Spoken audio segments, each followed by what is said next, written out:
What's going on, everybody?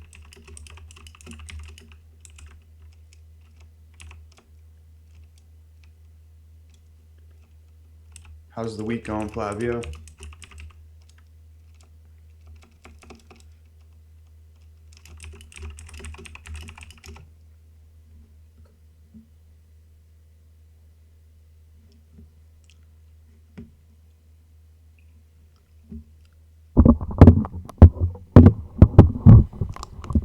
No worries, Gondola. Hope the week's going good.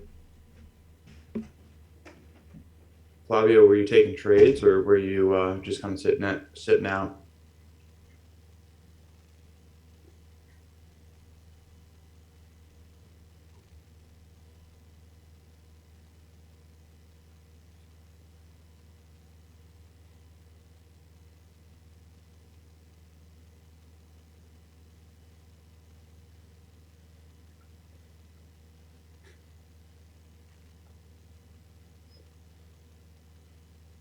Yeah, a lot of the setups were a little later in the day.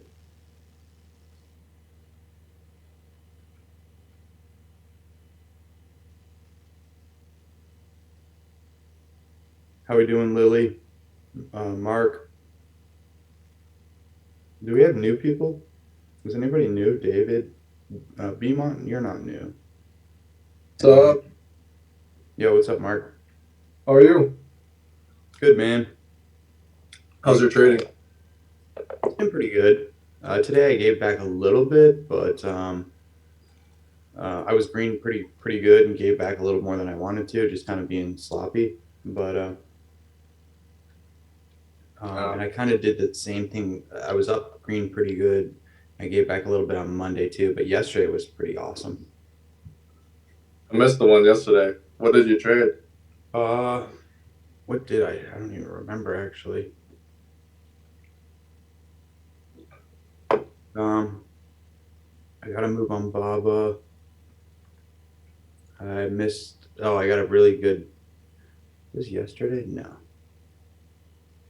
I didn't even screenshot my trades, but yesterday I got a really quick little move on Baba, and I think on Tesla I got a pretty good trade. And then the FOMO from yesterday was this short at S4, shorted this thing, and I just cut it too soon, just over managing the position, and just missed What is this that? whole You up? the purple line. Mm-hmm. That's the 9 MA on the 5. I Yeah, what I heard look. you. I remember you said you were trying not to scalp anymore, right? How's that been going? It's not complete, not completely no scalping. That's true. No, but it's going a lot better. My trading is improving. Yeah, you're trading most of the momentum stocks now. Yeah, and I'll still take some scalps at the open, but like for instance, here was today.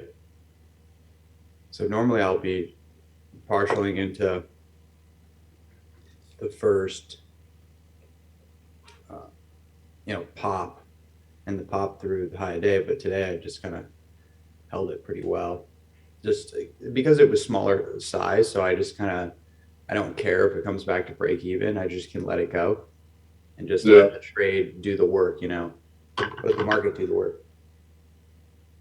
that one was uptrending, wasn't it? So usually when it consolidates, right? I'm just guessing because this is what you see where if it consolidates near a resistance level like it did there, and then it breaks out, isn't it more just long biased and a continuation of the trend rather than you Mm-hmm. counter trend like you would do with a small cap? Yeah, So there, like when because it did that, yeah, right, from like 11:10 to whatever, was it consolidating in that area and it broke? Did you buy that? right at 11. Here, is this what you're saying? This spot? Yeah, so it consolidated there, Mm-hmm. kind of. I'm Mm-hmm. surprised you didn't. Okay, you bought it at that trend line break. Yeah, rather than just like the horizontal level yeah. Because I don't want to buy the breakout. I want to buy the dip, the curl, on the 9. Okay. because the breakout usually fails. Yeah, because like right there, like 3 candles before you longed it, there was a trap, a short trap. Yeah, Yeah, I and see that was a that. Okay. signal. That they wanted to do more. Yeah.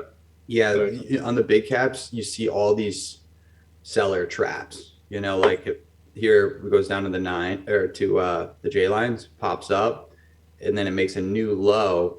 It makes a new 1 minute low, and then it traps, and then it got as many short sellers as it could, making the short sellers believe that it was going to go lower, and this thing just went. yeah, so that one you would go for the curl. Yeah, exactly. But the thing, well, I wouldn't buy up here on the curl. I'd be trying to No, buy there. Yeah, right around there. at the pivot or the apex of it. Um, but yeah, you know, the thing with big caps is it's not like some shit company that everyone's trying to sell and they're trying to, you know, raise capital. You know, MU with all these like shortages of the circuit boards. I mean, this is a really great company.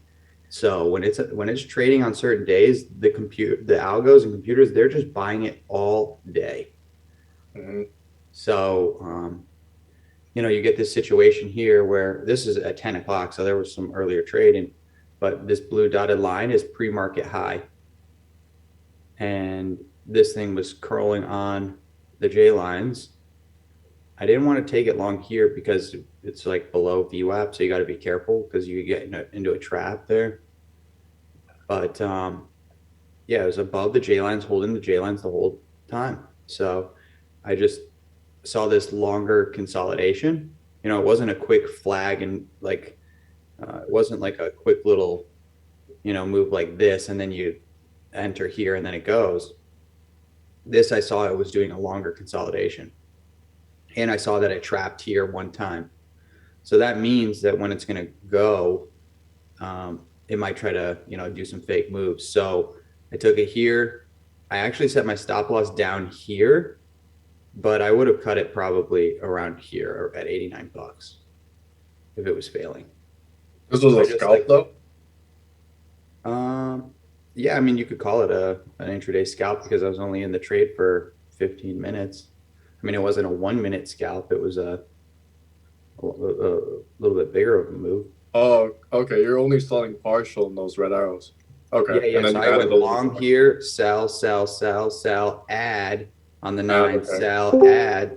So I really was risking about this was a really awesome trade because just like I was telling you guys about building the positions here, I was risking $25 here because I was like, I don't know if this thing's gonna work, if the market's just gonna chop. Like I didn't want to do full risk, so I was only risking 25 bucks here. But with this and these ads, I made 250 bucks on that trade. Wow. Nice. And you were doing like what, 1/3 of the position on those ads, or 1/4? No, actually, on these ads, I was doing big size. So like this was maybe a couple hundred shares or something. I don't remember. I think Mm. maybe 200 shares this was. And then when I was getting up to here and here, I think I was adding 400 or 600 shares. So like my average cost was down here. And then when I did this ad, my average cost came right up below the 9 MA. So that way, if it broke the nine, I would just get out. I'd be out at break even.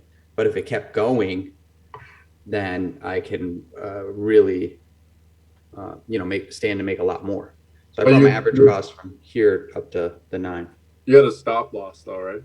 Yeah, yeah, always with the stop loss, or With a market maybe not order stop or a loss. limit? I use stop markets. I didn't someone just recently did that and then uh they got ordered at the worst, like they top tick somewhere at a certain price that Mm, because it was a yeah, market order, it can like, happen. yeah, so wouldn't that Sometimes, limit order be better? well, sometimes it's like sometimes it like doesn't fill your stop loss for some reason. I don't know. I've seen it do that. That's very Really? rare that it happens. But yeah, I think that with the market order, I know that it's going to get filled. Do I get slippage? Yeah, especially if you do it like right in the opening minutes. Let's say your first trade, you're risking $200 and it's a really tight stop. Well, when it's moving so fast with the slippage of the stop, I mean, you might be losing instead of $200, you might lose 250, 275. Yeah, but you're also giving control to the market makers as to where they execute you, since it's a market order, though, right? So you're kind of on that Yeah. risk too. You do with the limit orders. Yeah, but since I have IB, Interactive Brokers, they're like one of the best when it comes to fills and execution. I would say, not for borrows of hard to borrow stocks, but they when you're trading big caps, they're pretty reliable. They're one of the biggest, I would say, in the U.S. So, um, yeah, I think they do a good job. I mean, Okay. every broker sucks at times, but yeah, they seem to do a good job. Okay, that's fair. I'm just still like deciding whether a limit stop limit order is like better than a stop market order. So Yeah, really, it doesn't make a huge difference for me. I like it being a market because I know I will get out. So, like, if I don't know if something weird happens, because I've seen it skip through orders before, but I don't know how it does that, but it's happened before. So ever since then, I'm like, nope, I'm just using a stop market. there's also another one, isn't there? They're like a stop trailing order. I don't know how that works, but Yeah. So there's like trailing, like let's see here. Show you a trailing. So have you used that yet, or do you have a lot of experience with that? yeah, I don't use it a lot, but so like let's see, where's the spread? Is 10 cents. So let's say like at this line right here, this is my support, I believe, and I think that this is going to go back up, right?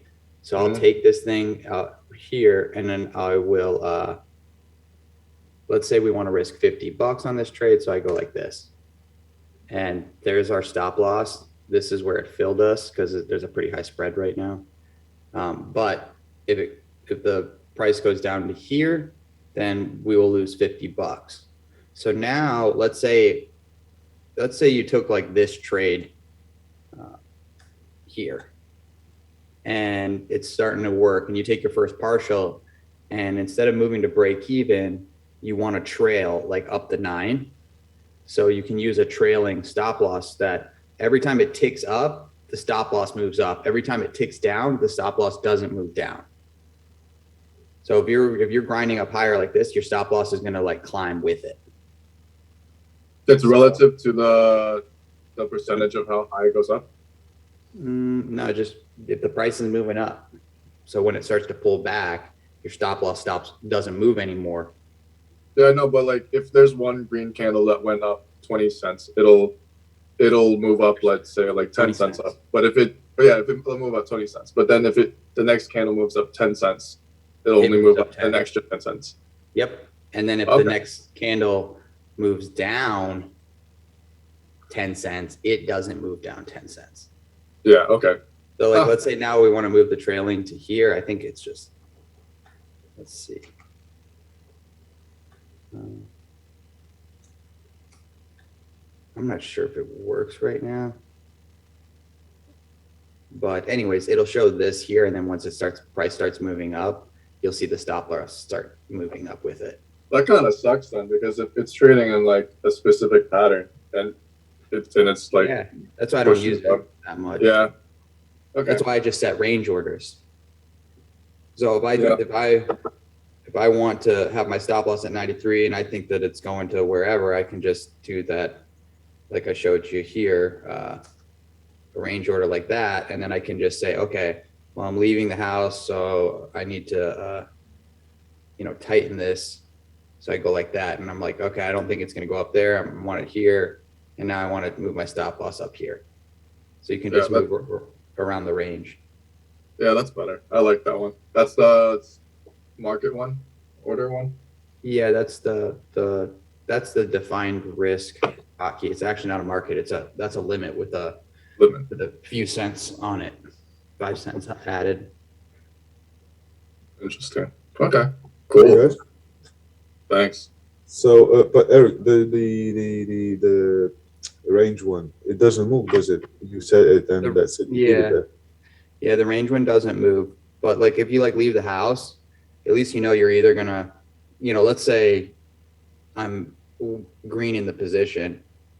I'd set the range order and I can move my stop loss in the money and then my target above. So if it hits my target, it cancels my stop loss. But if it comes out and hits my stop loss in the money, it cancels my target to the top side. So it doesn't drag me into But any trades. I would say that's the trailing one would be better now in this case, because then it's sort of you've got like unlimited potential in your Yeah, favor with minimal risk, basically.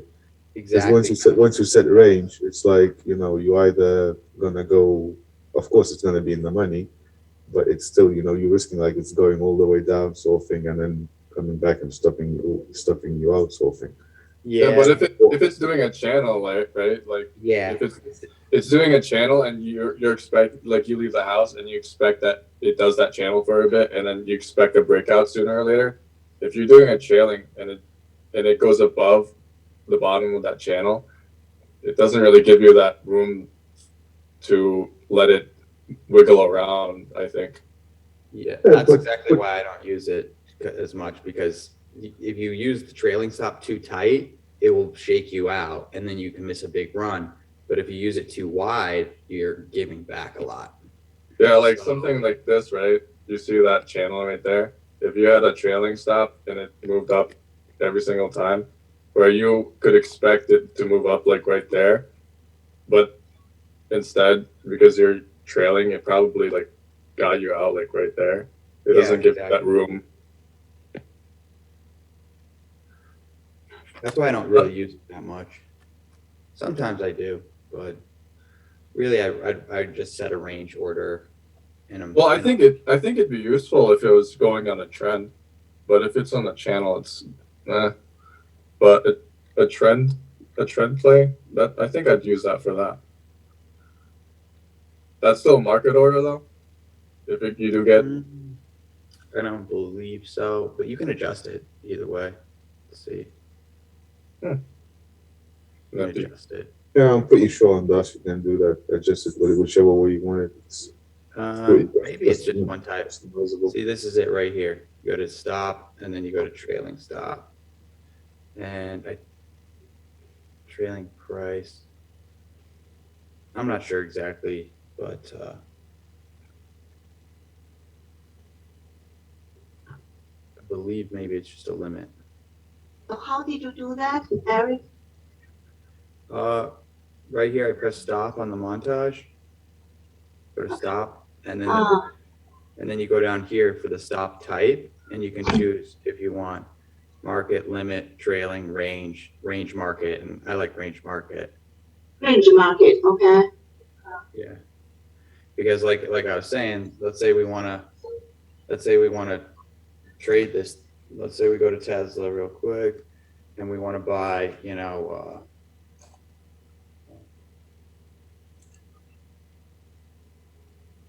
let's say you want to buy 20 shares of Tesla, and now here you can turn on DAS to show your average cost. You see that how the 876 right there appeared? That's our Yeah. average cost. Which that's a pretty cool little thing to do. If you guys Yeah. are using DAS, make sure to turn this on because then you always see on the chart where your average cost is. You don't have to look to the order window. Oh, okay. I didn't know that. That's I always look at the window to see Yeah, what is exactly. my entry. I used to for so long as well. I think so. Just right click on the chart, go to config, and go all the way to the bottom. And actually, maybe that's not it. Hang on.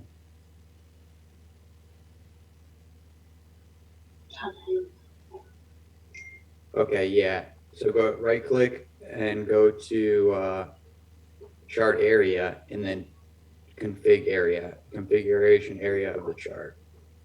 And then go all the way to the bottom. And then let's see. a position average cost line setting. So just check that on, and then you can choose the line style, and then that way when it shows your average cost. Okay. Oh, that's good. Okay. Yeah, and then the other thing, you just go to stop, you choose like stop range, and let's say we want the low of our range here to be 874, and then we think that this thing is going to go back to the high, which is 884, and then you choose, since we bought, we're going to be selling, so choose sell, and then there you go.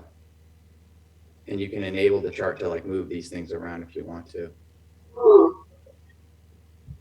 So, but every time when you enter a trade, you have to set it up first, right? Yeah, you do, unless you use my hotkeys, and then all you have to do is just double click on the chart, and then you just press like that, Yeah. and it does. I just press one button on the keyboard, and it sets the whole thing.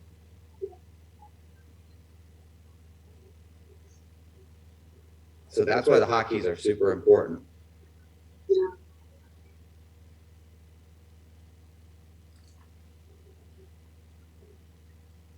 Any other technical questions? What do you guys want to look at?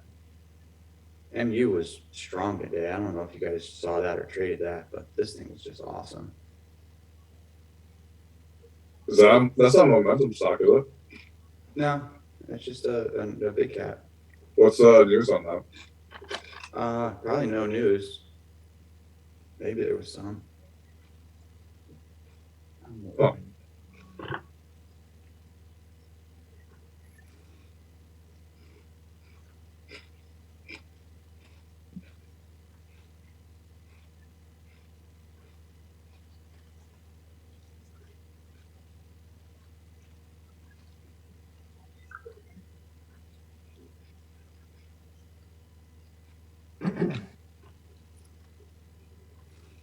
I'm not sure if there was any news on it. MU delivers the world's most advanced something. That was on 122. Did anybody else trade MU today? Nobody? Do you guys like keep a large watch list on the side of your watch list of the big caps? Yeah, I do, Eric. I have it in my watch list, but I didn't touch it. Okay. Yeah, you guys like every day you see this like list that I have here. I guess I can, if you guys want to screenshot this, you can. I mean, Yeah, I have almost similar. I have, yeah, SPY, VIX, QQQ, then all the stocks I normally trade. yeah, so like this is all the stuff that I normally watch and trade. Exactly. Sometimes I take some on and off. It's in no like order, but what I do is I'll just, let's say I pick my two stocks, or Jay says, okay, we're trading Tesla, Nvidia, and Apple. Okay, that's obvious. We trade that every single day. But besides that, what I do is I scan through this list like this, and then I will see like, okay, Wish was 20 million shares traded, and it's down 6.2%. Maybe I'll go check on something. And then today, as I'm scanning through, I see that MU was strong. And then knowing that MU is strong because it's a microchip company, then I know AMD probably should be performing, which AMD got beat up pretty bad the past day. So it popped up. And then also NVIDIA should be performing. But MU, I know compared to all the other ones, has been holding on better than NVIDIA or AMD in this whole like disruption in the market that we've been in recently, where a lot of stocks sold down a whole bunch. Look at MU has just kind of been this year, holding near the highs. Where if you like look at NVIDIA, it's just getting beat up. Same thing with AMD, and then you go back and look at MU, and it's like holding near these highs. So I was looking MD, AMD, and MU, everyone in the pre-market. I mean, before the market opened, So I found they are all within the previous day range. Yeah, So they were. I just left them. So I was just started focusing on Square. So Square was opening almost close to below previous day range. So I took Square. Yeah, I saw a few people trade Square. I didn't trade it. Where was it? Let's see here. Square, I got a nice shot in the morning.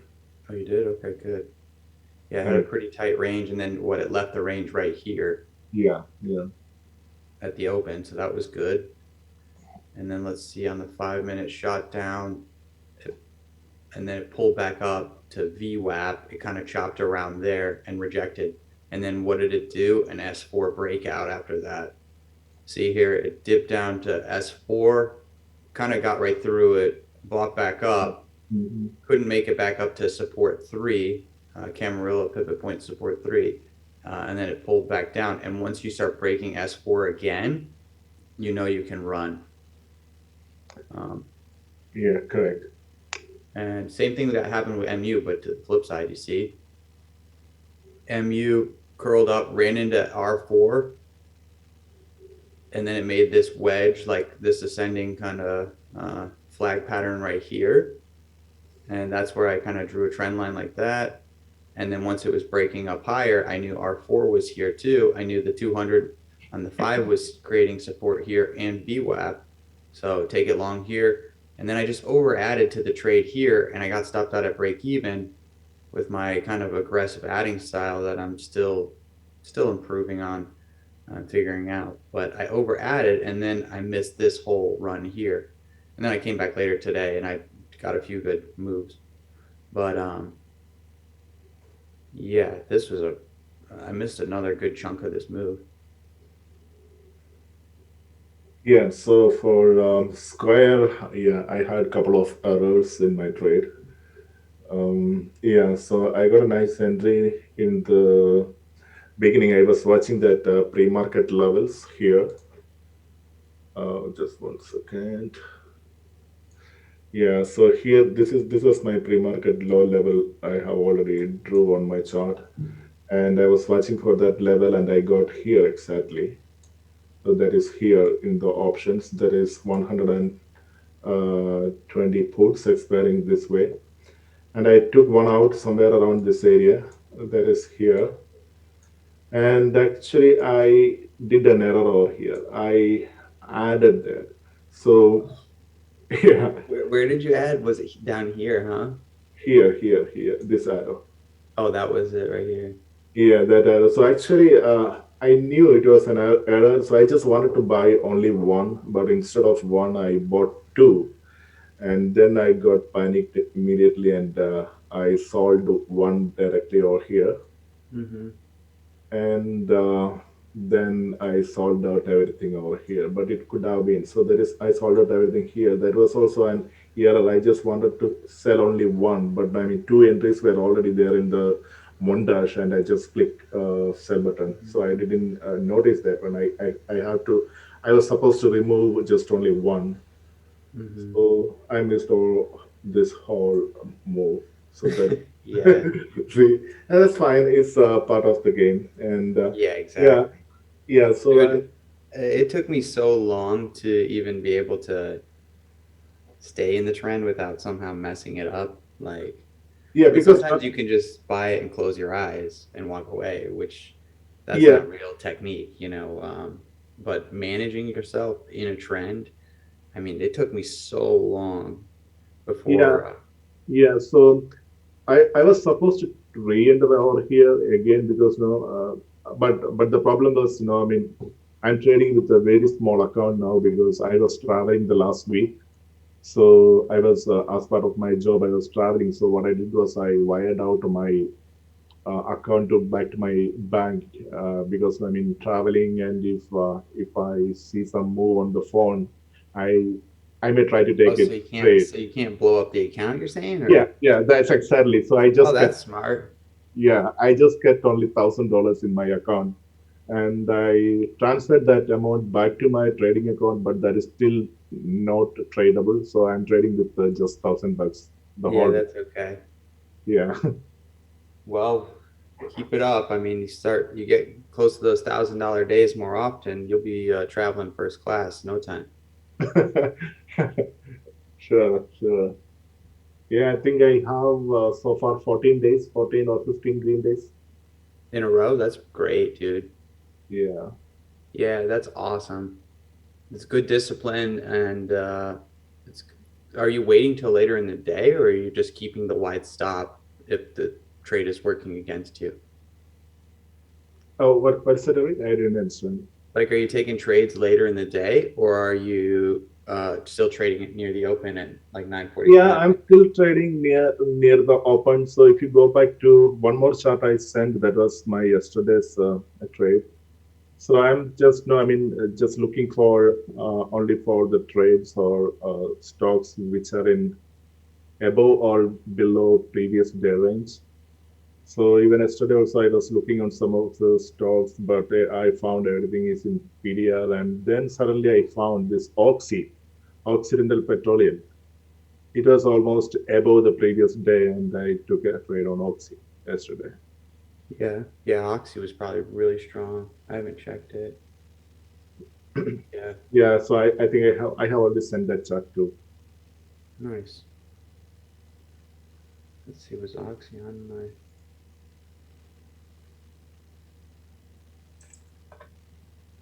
Yeah, Oxy, I bet, has been so strong with this oil news. Yeah, yeah. But yeah, that's really great that you.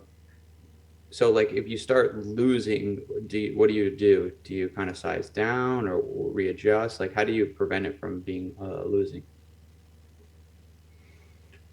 Being losing, yeah. No, normally nowadays I start with. I mean, for the last couple of weeks, I start with small size, and I add if it is going on my direction, and yeah, I cut it out if it is going against me. Okay, that's good.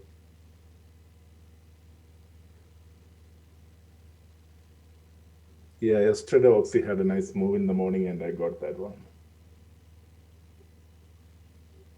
Yeah, that was a great move on it.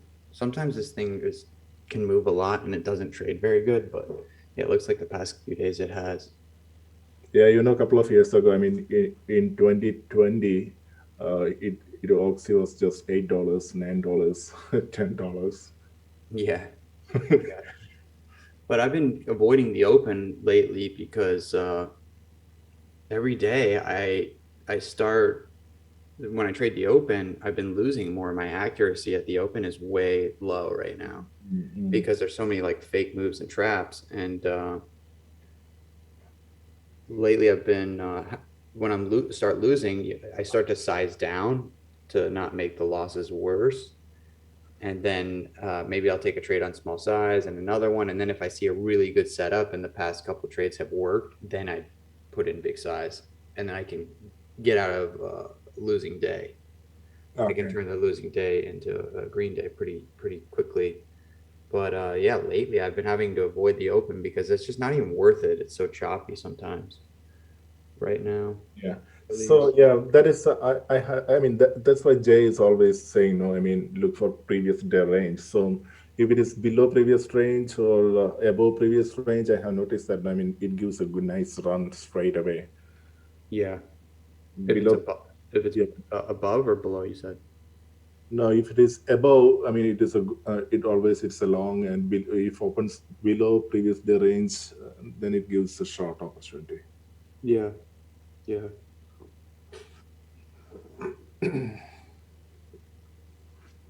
Yeah. Today it was just choppy at the open, and it's not worth it to try to trade it. I had a great short actually yesterday on Tesla. I forgot to screenshot it, but I did the exact same short as Mama Bear did on Tesla. Oh yeah, so I was looking for that Mama with Bears trades, but I was not able to find it out. Can you just show me where it is? Let's see. I mean, it was in the chat room from yesterday. It's like Is yesterday morning. is in the boiler room? Yeah, in the boiler room here. Let me Okay, just. then I'll find that. Eric, was that from Mama Bear's trays? Were those from pre-market or a regular session? Hey, it was Hey. right. It was right at the open. She took a short on. Couple of them, right? Couple of big caps. on Tesla she did, and then I think she was trading some small cap. But on the first trade on Tesla, I took the exact same trade with her, just by Nice. chance. And Nice. yeah, Jay said she made 10 grand or 5 figures Oh wow. first trade. Oh, so was that an option or stock? Stock, I like, think it's on stocks. wow. So she went all in then on one on like I'm curious if she just like slammed like 5,000 shares. Yeah, yeah, that's something like that. Here, let me try. That's to- conviction. Oh, yeah. Yeah, it was stalling. Oh, What you can sometimes see is the stocks start to slow down.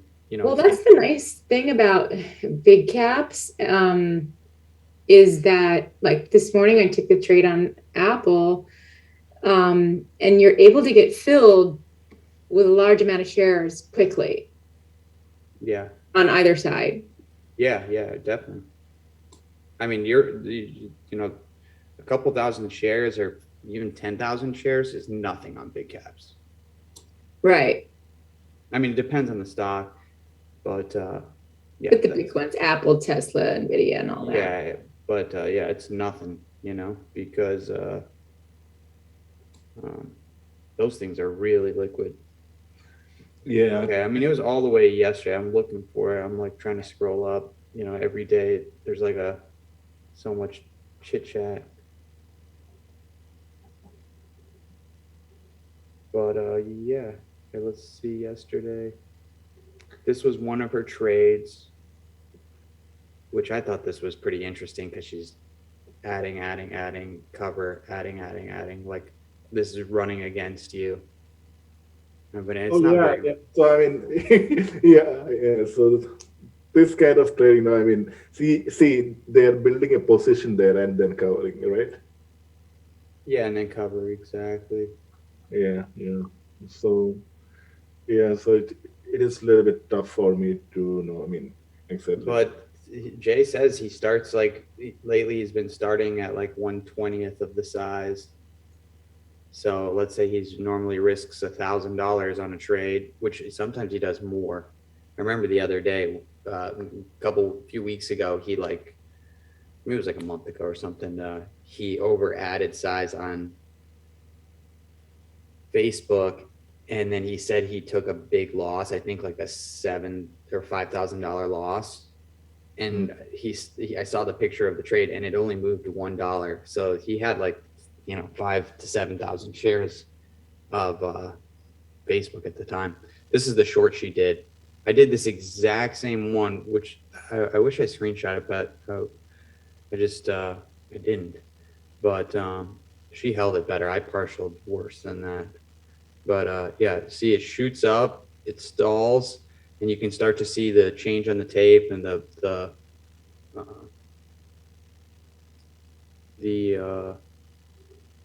change on the tape, and it start to fade down. It's a quick move, but yeah.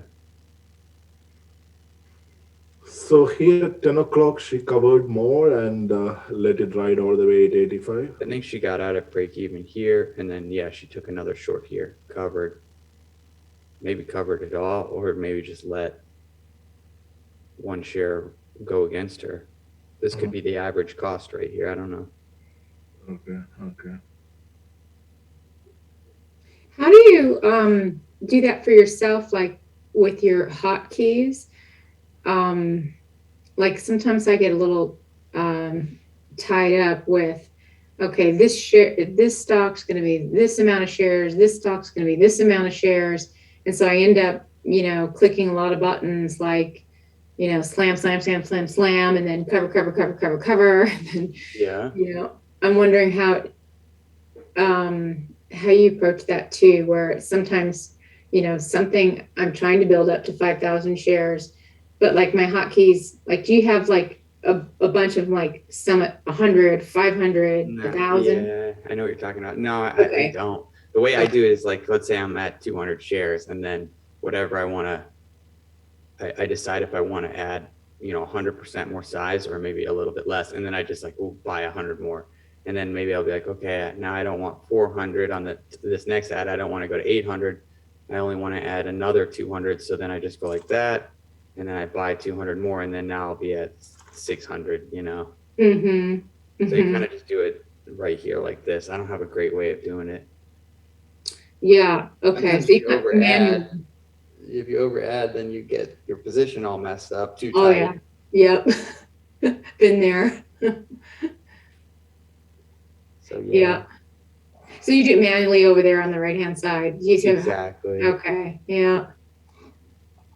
I haven't figured that out for myself either. I'm Some playing people with that. do it based on buying power of their account. Mm. Like I know one guy, he does like he'll just enter the trade with $50,000 buying power, and then he might, and then he adds another $50,000 buying power, and he kind of does it that way. So it's whatever way you feel comfortable doing it, really.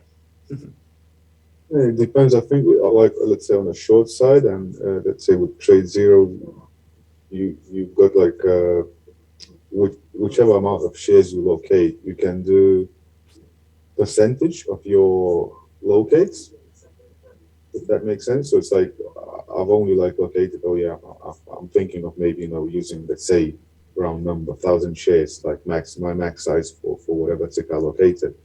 But then if it doesn't give me, and I've got like hotkeys, let's say 25%, I think 50 and 100% of locates. And then you just like, depending on the setup, you either use only 25% of locates. So it's like, thinking like in numbers of shares, like, I'm going to use 200 or 300. It's just like percentage of what you have located, basically. And then every time, let's say you already use like 25%, and then once you get your confirmation or whatever, and you want to go full size, you just hit 100%, and it will add the rest of the shares that you located. So you're not oversized. You're still going to be using only 1,000 or whatever. That's nice. It's like on a short side, and then on long side, I think it's the way you said, like the buying power. I think there's an option as well to use percentage. I think you can do like percentage of your buying power.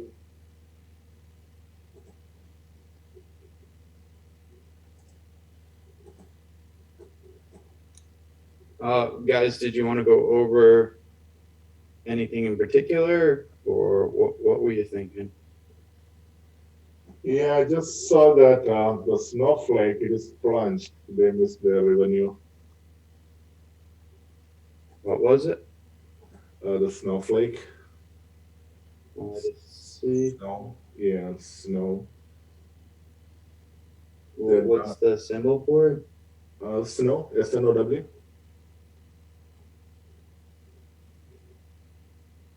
SNOD? There's Yeah.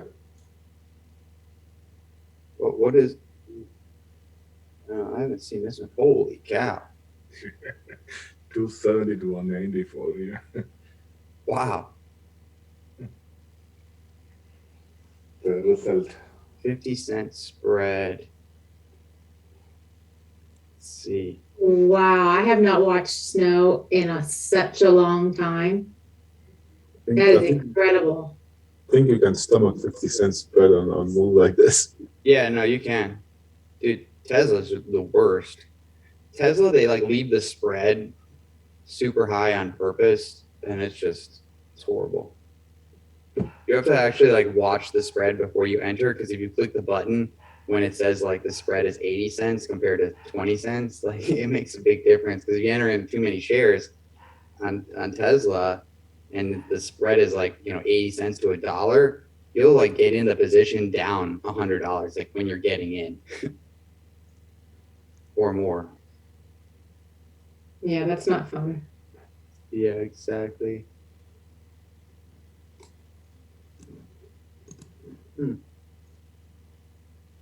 Well, this thing will probably be in play tomorrow. It probably had some bad earnings. What is that? What is that, Rick? Maybe it was earnings. Yeah, it was the earnings. Yeah.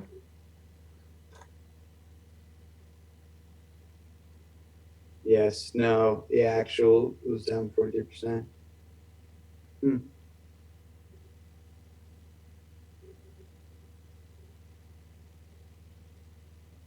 So there are a lot of tech companies has stock. I mean, also today. Best Buy tomorrow. Just by okay. Hmm.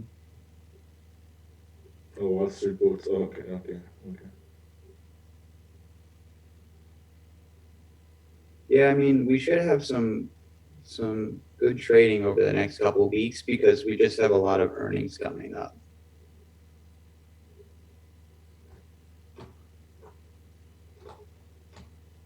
And trading through earnings is the best time to trade.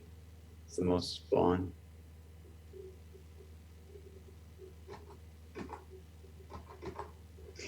Did you just flash that economic calendar? Yep. Let's see. What is that again? Yeah, this is a cool website, us.econoday.com. It's just the economic calendar. So like today, it tells you like there was the OPEC meeting, which is red, so that can affect the market. Motor vehicle sales, which came out positive, I think. So they gave it a green. 10:30 a.m. petroleum report 11. They didn't. The Fed was speaking today, but they didn't say something. And then tomorrow looks like tomorrow's going to be pretty interesting. There's a lot of stuff going on. Fed balance sheet at 4:30, which is going to be at the end of the day. So there's a chance that we maybe just chop again tomorrow. The jobless claims is coming out in the morning, so hopefully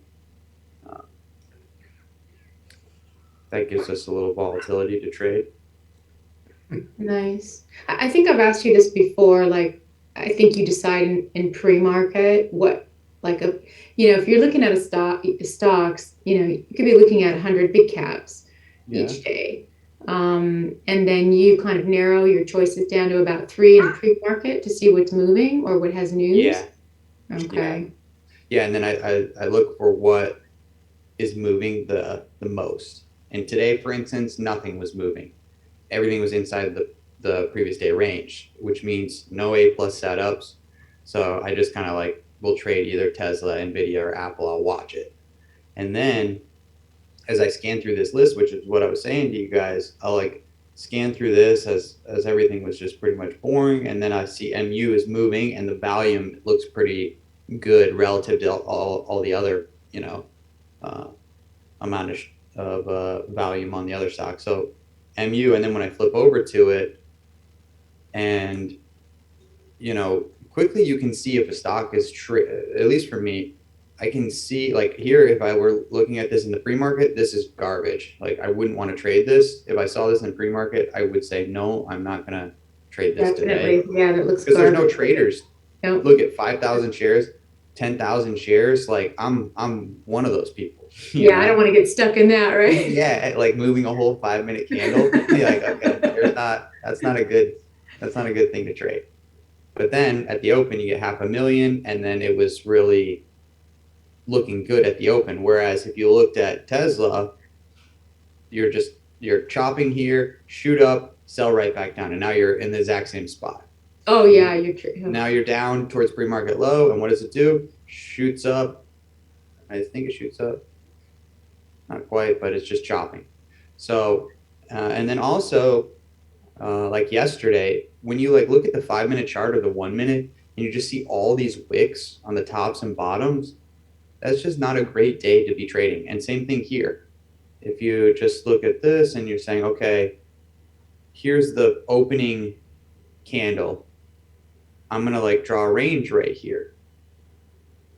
Like we spent a lot of time in this range. And this is what Jay says, don't trade. Don't be trading here. We're inside the previous day.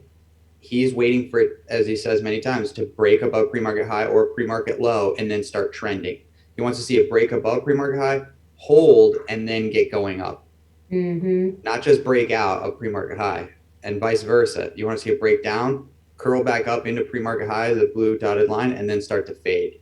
And then now this thing can run. And with big caps, then, one thing I was saying recently was use the Fibonacci Camarilla pivot points because they can be a really good guide. These R3, S3, R4. So as you can see here, AMD, once it finally gets back above pre-market high and now it's holding, it goes above it. And what does it do up here? It pulls back and it chops on it on pre-market high. And now you just start to curl on to the 9MA. Now this is starting to be a good trade. But when you take it long here, you got to look for daily levels above. And then also, look, you got R3 right here. And then what does it do? It goes to R3 and then it chops right there. And if it settles on top of R3 and it's holding, there's a chance you can go to R4, which is kind of like a measured move. And let's see, what does it do? Doesn't quite get to R4, but you know, you can hold, you know, you can kind of hold your trade a little bit better. And what's that yellow dash line up there that it rejected around? That's just high a day. So that's just whatever the high a day is, it draws a yellow line there. Well, that's a good indicator though. I mean, you knew, you know, before it got to R4, it's rejecting. Yeah, yeah. Sometimes there's another strategy called just the high a day break. And if you're trading big caps and they get into this trend, for instance, here, high a day break would have been, you know, let's say this was high a day, this was the high a day break. And then it goes up and it actually worked pretty well. And then it pulls back. Now this is high a day break. So the first high of day break sometimes can be really, really good if you get a stock that's trending. But, you know, all I'm looking for when I go to trade is something that's going to start trending, because then I just go with the trend and the trades, you know, have a better chance of working. And that's really it. Like if it's chopping, just want to avoid it. For instance, like here on AMD, I was scalping at the open on it. Let's see. But my accuracy was pretty low. This was like so upsetting. Well, it's not really that upsetting, but it's like a bummer. I shorted this thing here, and I covered a little bit. I think I added, and then I was like worried that it was gonna keep going up strong, and I got out at break even, and then I just like watched this thing fall, and that was just so much FOMO. But I thought you would get in short right at that break of the 9 right there on that. like right around here. Yeah. Yeah. You usually do that, don't you? Yes, I do sometimes, but this is like purely tape reading. Okay. So I was just watching it stall here. Inside bar, it breaks up, it doesn't go anywhere. It makes the higher high and a higher low. Another inside bar doesn't go up. And then now it's starting to stall. And I had a level right here. So I was like, okay, I'm going to short this thing. And then I shorted on pretty big size, covered here, and then it moved to break even, and it pretty much got me out. So I like missed this whole leg down. And then I tried to do a couple of trades here, and then I longed it right here. Good. It was, you know, just for like a J-line curl here. It was stalling when it got here. And then it does this like fake move down, and then it buys it right back up. So it like tries to trap any short sellers right here when it starts to go lower, makes a new like 5-minute low. And then it did the same thing again right here. And then when I see it start to buy back up, I buy it, and then just partials, and then out at break even. And it really wasn't a great trade because it didn't work that well, but yeah, it could have. You know, this is a J-line curl that could have really ran. It just didn't do it that fast today. Yeah, and sometimes when they're now that we have the whole screen with all the candles, sometimes it looks a bit different when it's actually happening in real time. It's not quite as defined. You have to really know, I think, the patterns that you've been accustomed to seeing over and over and over again to kind of anticipate what might happen. Yeah. Yeah, that's like all I'm doing here on this trade. This is actually a really for me, an awesome trade because it's an inside bar on the 1 minute. And usually we get like this 1 minute break up, and it's so strong that it doesn't pull back. It just goes and goes and then goes up. But right now, with like how many algos and everything that's going on, I think that the liquidity in the market is actually a little bit lighter, and the VIX is up, so these computers can really determine where we want to go, and they're just chasing stops, mind you. So it's like on this one, and this is a pattern I've been seeing over and over again over the past few weeks. It sets an inside bar. Then what it does is normally it would break in one direction, and then that was the direction you would be going. But right now it goes and breaks in both directions. And the direction it breaks first, which is lower, you don't short that. You let it like act like it's going to go short. It like starts to stall down here. Everyone's thinking it's going to be short, and then it starts to pull back up, and then it starts to pull back up more. And then as this candle goes from red to green, and now we're going to make a new inside bar kind of high. That's, I'm looking to go long here with big size. And yeah, I mean, it's just a quick 50-cent move from here to here. But you do that with 1,000 shares, and it's pretty good. Or you do that 50-cent move all day long, or 20 cents, 50 cents, 30 cents, it adds up. I looked at MU today, I think because after you had posted something in the boiler room, in the main room, and I was like, wow, that has made such a big move, and I was like, it's so far from the J lines. I didn't find a place for me that I felt comfortable getting in. Yeah. It what happens is you think that it's not going to go higher, right? And then it just like keeps going. Yep. And so, like I was saying, the R4 breakouts are really, really great to know that it has the strength to go further. That's one way to quickly just determine, like, if we're up here, this thing might pull back to R4 and then could keep going. So that's one thing. And then also what I'm doing is I'm just like watching the ES, the market on just like a 15-minute. And when I was taking this trade around here, this is what we were getting also. And I could see that the market was grinding higher, and then MU was the best kind of performer today with its patterns and how well it was trading. It wasn't so choppy. There was a clear direction. Some sort of institution or hedge fund was accumulating and buying shares for, some move down the road. Yeah. So, when they do that and they're just buying 1 million shares today or 10 million, whatever that number is, a lot, they're buying all day, and that's what makes those things run. And so the market was moving up. So, with MU, you just got this really nice grind higher. And you can see from the price action, every time it tried to sell down, it was bought up. Every time it tried to dip down, it got bought up. And on that, then you really just have to sit by the computer and you have to just wait for it to hit the 9 or a target price that you feel comfortable buying in at. Yeah. For instance, here, I went long here. I took too much size. This is like I don't really actually like this trade because, it's like makes the cup pattern off of the J lines, but then I'm buying the break of the cup. I should have been in like down here or closer to the 9 over here.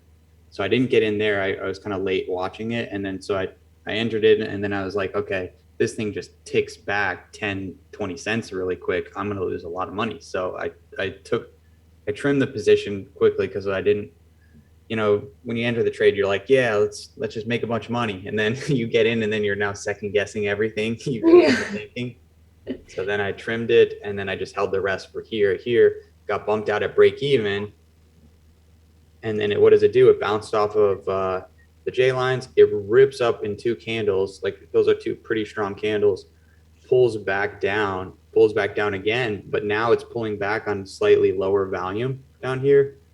So I just kind of took this as the J line curl essentially that was trying to happen here. You know, sometimes you want to take it right at the J lines, but then it goes up and then it goes lower and then it curls up and goes. Yeah. Where sometimes it's good to wait for like the second push down. Let's say you want to take a J line curl, you don't do it as soon as it's bouncing. You wait for it to pop up, show that it's actually going to go back up, and then wait for that next leg or push down. And then once it fails to do that, like in this case, it did failed to go lower, which took it long here. Yeah. I like when they make like that one red candle that touches the J lines. I like when there's a big, strong green candle that gets bought up strongly. Yeah, and that was the signal for me. Mhm. Exactly. That those buying green candles, when they can buy, you know, here they sold it down, but then there was no sellers, or the sellers weren't able to do anything for, you know, 30 minutes straight. It was just buying. Yeah. So it pulls back for you know 15 minutes, and then you still see the buying strength. And then I knew that it bounced off the J line strong here, and that was the only time it touched the J lines today. That's how strong it was. You know, it touched it here, but you know the first touch of the J lines for a while was right here. So I knew it was pretty strong. But then you got to J line. scalp it, right? Because then if you're buying in that 93.10 area, well, okay, let's say if you miss that and but then it gets hairy, because then if you're buying in the 93.40s, it comes out and dips down. So it'll stop you out there. It'll go up. It'll come back down to where you bought it and go back up. From like 93 kind of 40s to Yeah. this here. Where your green candle is to the right. Oh, here? Yeah, right where your green arrow is, where you bought. Yeah. Yeah, right around there. Like, if that's kind of the same thing as that previous move. You were saying, like, so it touched the J lines, no, down below where so that's kind of that situation that's happening there is kind of the same situation that's happening at that second J line push. Exactly. And so like you just put a line right here, you put a line right here, it held double bottom here perfectly. I took this trade. I was scared on this trade because I trimmed it, but then when I knew it worked, and then it shook me out, and now it was going right back up again. That was my signal to give it one more try. Okay. Because sometimes it takes more than one attempt to work, you know? Yeah. And if it did work here, then there's a chance that it can work again, you know? So, and I really should have bought it a third time right here, because this was another nice, just little scalp. But then on this, you really got to know that you have to really have the determination, or that you have to make your mind up that you are just scalping, because it'll come right back down, stop you out, or break even if you don't take something off up there. Yes, you have to determine and tell yourself, I am scalping, or I'm deciding to trade, you know, on the 5 minute with a wider stop. You have to determine that in your brain, because the thing is the moment you decide to take a scalp and then it starts to run against you, and you're like, well, you know what? I've changed my mind now, and I'm going to hold this thing because I just think all of a sudden it's going to go back up. And then now 2 minutes of it drawing you down, and you were just risking a few cents, it can be a lot of money, you know? So that's one thing. I guess I don't say that often to you guys, but you always have to tell yourself in your head, I am scalping right now, or I am trading with a wide stop using pivot points as my stops. You know, when you're scalping, you're using like candles or a tight 9 or right off the J lines, you know. But if you're, let's say, trading off of 5 or 15 minute, however you want to do that, you know, use a pivot point as your stop or a level below, you know. So, yeah, you always have to determine that in your head, because the moment you're scalping and then you decide to hold for a wider stop and now you're letting the trade go against you, that will screw you up so badly. And I've done it so many times. So now I just kind of can tell myself, like, okay, well, you know, I'm doing this size, I'm scalping right now, because I'm not here to give back any money that's just unnecessary, because I believe the stock's going to do something. You know, I don't know what's going to happen. You know, if someone decides to dump this thing and I'm holding it with my whole account, I don't want to take a loss like that. So you always have to tell yourself, I'm scalping right now, so I can I can partial fast if I want to, and if it runs against me, I will cut it lightning fast. And then if it sets up again, I can get in again and just scalp. The moment you take, like, let's say 10 to 20 scalps, then you just need to slow down because they'll always lose to commissions doing that. But at small size, but yeah, you always need to determine if you're scalping or if you are trading with a wider stop. I think that the way we all trade and what Jay teaches us, it's good to scalp a few trades at the open on small size, but then wait, especially in this market, wait till 9:45, 10 o'clock, 10:30 for that first J line curl where the J lines are above pre-market high and the stock trading above pre-market high and you're looking to go long, or vice versa. Then you want to start to size up and get risky. Yeah, agreed. That's what I did on Apple this morning. I posted it in members trades. I was just, the only thing I was prepared to trade this morning at the open was Apple. I was like, that's my choice. That's what I'm doing. Even though I trade small caps, I'm like, I'm trading Apple today. And I missed the big stuff, but I was confident to take that. There was like a crack at the 9. And, I took, 500 shares. And again, you just get, filled immediately. And then once, I think at that third cover, that last cover, Yeah. it started to buy back up, or it came back down, and I can't remember, but it was real quick action. I was like, I'm done. Yeah. I am out. Yeah, I couldn't believe Apple today because let's see, where was And then it chopped after that. And I know that when I trade a big cap in the morning, I usually just or it's been my personal success. I don't know about anyone else's, but I just trade like that, maybe that first 5-10 minutes, and then after that I'm like, okay, stop. Now what's happening? Yeah. Because they used to there isn't anything set up, at no. least right now. No. Usually, like you're saying, it used to tell you what was going to happen pretty quickly. Maybe you got some great trades in the first 10 minutes. But right now, it's so risky to get a good trade in the 10, 20 minutes. Yeah. And then it just did that after, and I was like, I'm not trading that. I was lucky. I was happy with the trade that I did, but I'm so glad I stopped because I thought, oh, it's gonna continue down, and I was like, oh, you've made up your mind what it's gonna do. Oh, that's nice. Yeah. I shorted it right here, held this thing, and then what does it do? Crazy. Rips up and stops me out at break even, and then does this, and I was just like, oh my goodness. I couldn't believe the volume coming in and the candle. Like these two candles, it took 45 minutes, an hour of trading at the open to like set this range. And in 2 minutes, 3 minutes, it just like made that range like non-existent. Yeah, that was crazy. Thank God for hard stops, right? You're just like risk management, number one. Hello. Yeah, exactly. I just have the hotkey that I just press my keyboard and it sets a stop. Doesn't matter if I'm going long or short.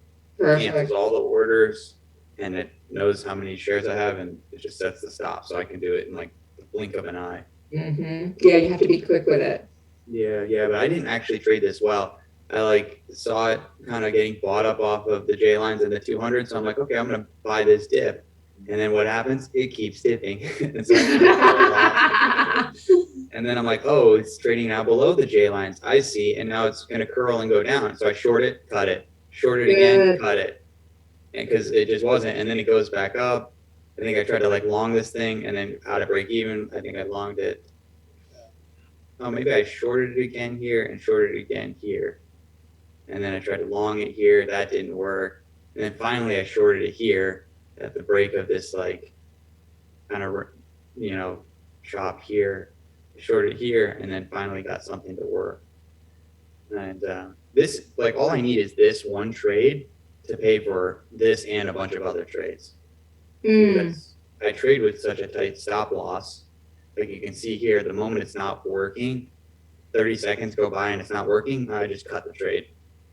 Because if I can just watch the tape and I can see it start to work and the volume come in.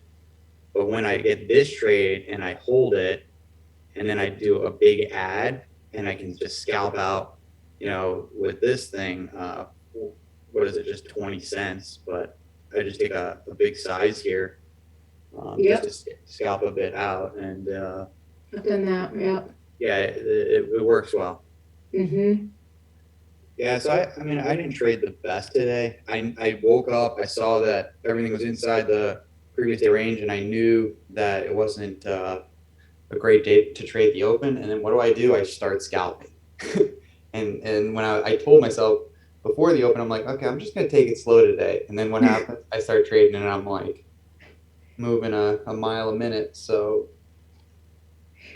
Yeah, and then also Apple had that, a run as well, and I just couldn't figure that out. I was happy with my scalp at the open, and I just couldn't figure it out if it was going to make that run, and I was so mad that I didn't buy it at the J lines on that dip, on that curl, well, the curl, yeah, yeah, exactly, on that dip, and I was like, but then, you really have to just be seriously watching it because you don't know it's going to dip there, and you just have to have your eye glued to the, you can't take your eye off the chart. It happens so quickly. yeah, yeah.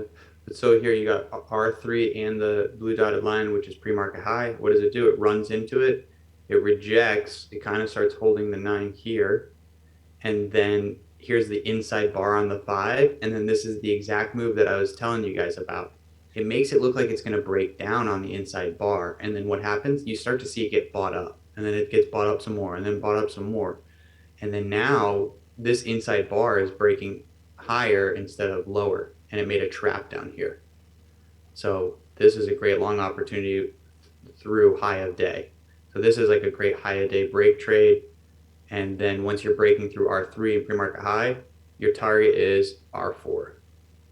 And, like let's say 166, 167, because you know that there's a huge amount of liquidity there on Bookmap. But that's how you can kind of use some of these levels.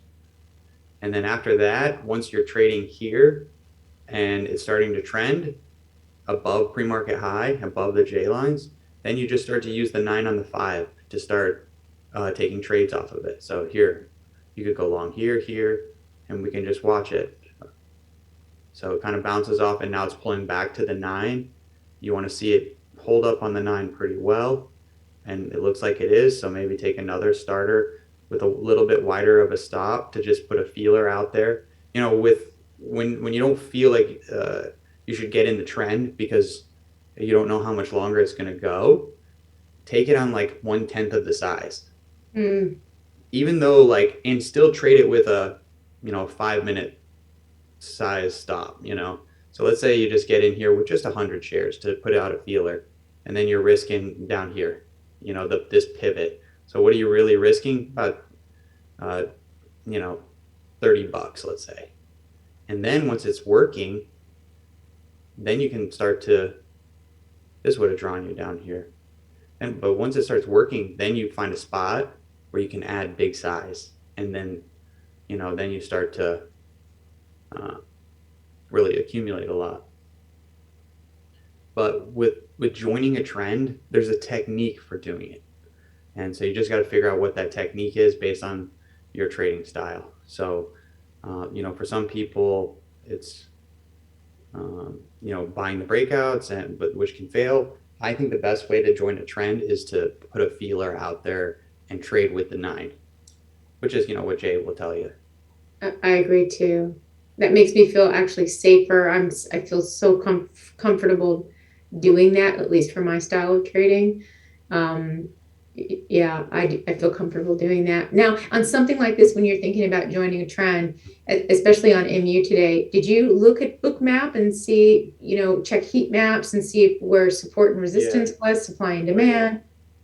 Yeah, exactly. And what are they doing on Bookmap is what I'm looking for. Right.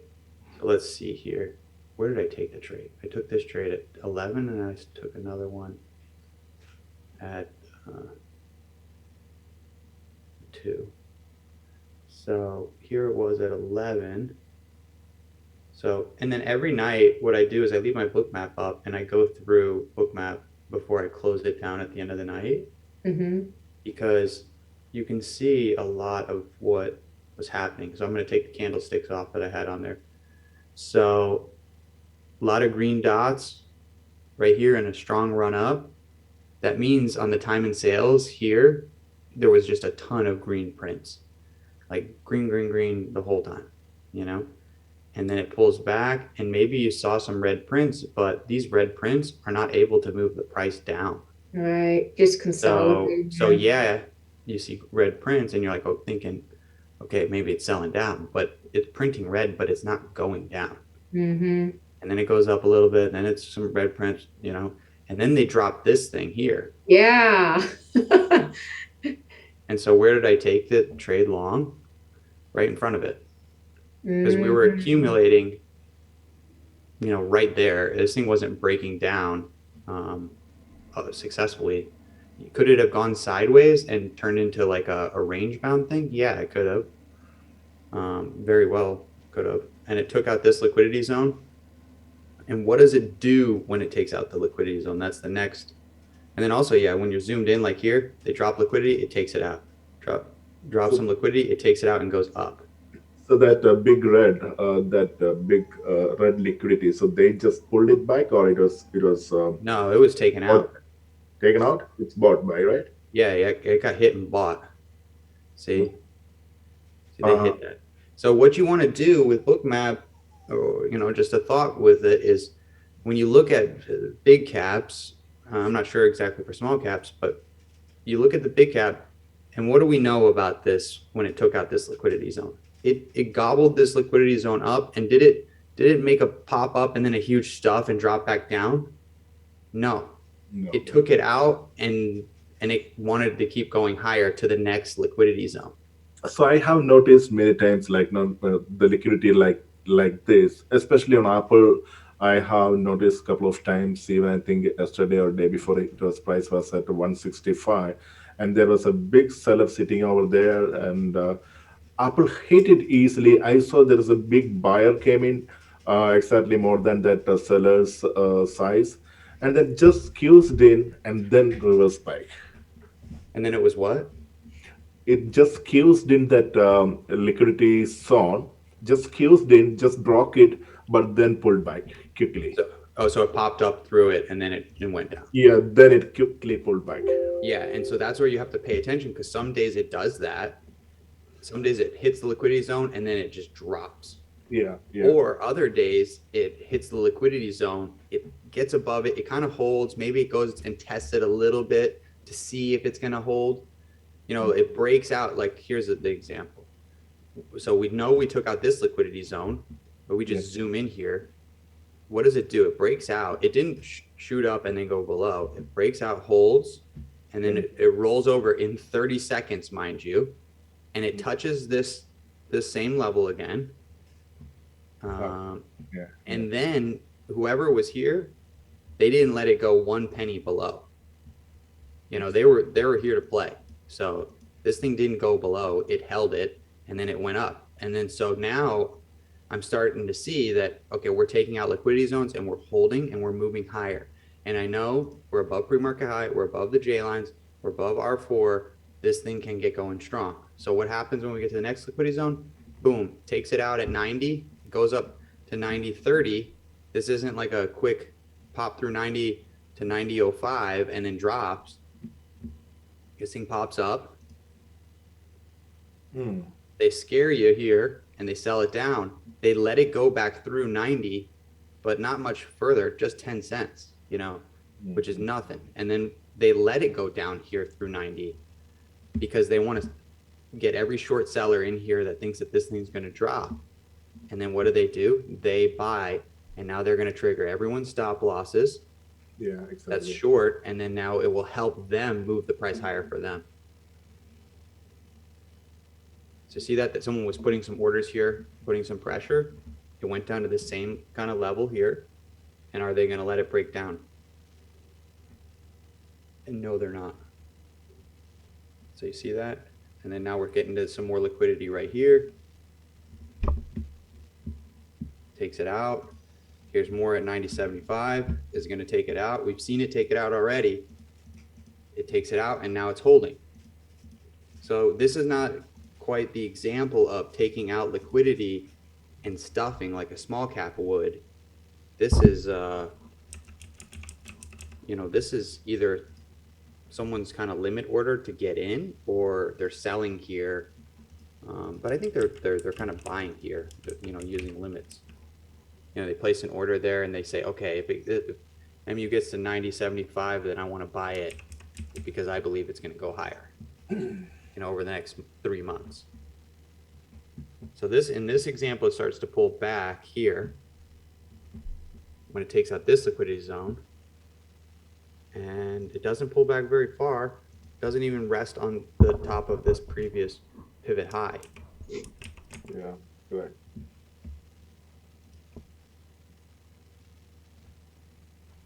See that? Where does it go to? It goes right to the next liquidity zone. And now they're starting to prop orders below it. So that's when I start to question of like, okay, are we trying to attract it back down, or are these orders here that are going to buy this thing up every time it dips? Like, is this an algo that's as soon as it comes down here, it's going to buy to push it up? Or is this like to trigger it down? Are these people getting short? And maybe trying to accumulate on the way down.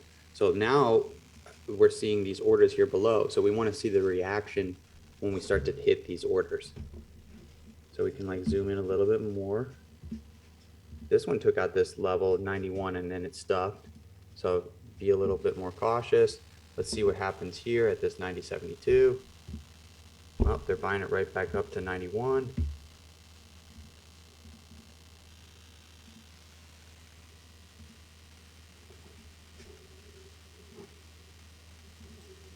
Yeah, and what's amazing is all day I kept going, when is this thing gonna dump? When is this thing gonna dump? And instead of getting on the trend, I just made up my mind it was gonna do what I wanted it to do. Yeah, and sometimes that's when I trade the worst, is because I'm like, I thought that we're at a war with so it has to go down, right? No, it doesn't. The market has been so strong the past few days, and Thursday, Friday of last week, it was so strong. And this is like mid-war. So Thursday and Friday, I was trying to short, and then I saw how strong it was. I still ended up green on the day because I switched my bias. But then this week, I knew, okay, I can try some shorts, but we might have a strong market here that can move higher, seeing that we did that on Thursday and Friday. And also, if you do a decent little analysis of ES, okay, when we dipped down here and everyone was like freaking out that the market was crashing, let me get some lines. We hit here 42.15. It bought right back up this day, and then what did it do? It chopped here 1 day, 2 day, 3 day, 4 days. So essentially like 5 days we were in this 4,300 price range. And then what happened after 5 days of that? It ripped up to 4,500. Okay, and then now it double topped. Now the market moved actually lower than the 4,200. And what does it do? It bought it right back up. It bought it right back up again to this orange line. The orange line, so you guys know, is a volume point of control line. So this is where the most shares have been traded when we're looking at this like point of time. That's good to know. You see that black line right there? That's my volume point of control. And so I could delete this and just, let's see, like we can see it like kind of moving. So what are those other orange lines? They are the pivots? What? The other orange lines, are they the pivot lines or the levels you drew it? No, these are just levels I'm drawing. Okay. Because if I zoom back out, what I'm looking for are these levels here. You see this line? Right here, here, Yes. and here.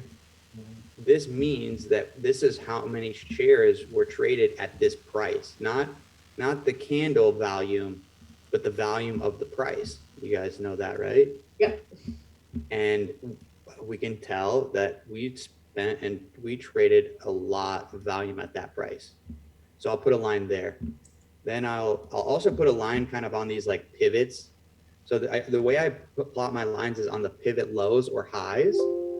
So like pivot low here, here, and then that one doesn't quite count, but I'll put a line right there, right? And then I also look at this volume by price. So we spend a lot of time in volume here, we spend a lot of time in volume here, and then this black line here on my chart, it puts that there for me. But if I move the chart, it will move. So that's why I put a line on top of it like that.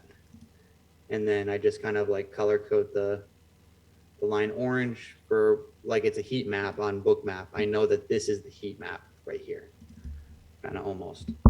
But yeah, and then what I was saying was we dipped it lower here on the ES. And what does it do? It does the exact same thing it did here. 1 day, 2 day, 3 day, 4 days at 4,300, chopping around. 1 day, 2 day, 3, 4, 5 days, we're just like chopping around this 4,300 area. So what do I think is going to happen? I mean, obviously I don't know. Otherwise I would be making a lot more money, but you know, based on this, it ripped up here to 4,500. So if we chop here, then there's a good chance if we get through this VPOC, volume point of control, we could easily get back up towards this 4,500 area quickly. You know, it did that in 1-2 days. So, you know, Thursday, Friday, this thing could just get some legs and start running. So we'll see what happens. It depends on the news and how the market digests it. But this could have been the low. This could have been the low. Yeah. Because I was reading statistics about like how the stock market reacts to, you know, other countries at war, and our market doesn't get affected that much, only by a few percent overall. Which this was more than a few percent, don't get me wrong, but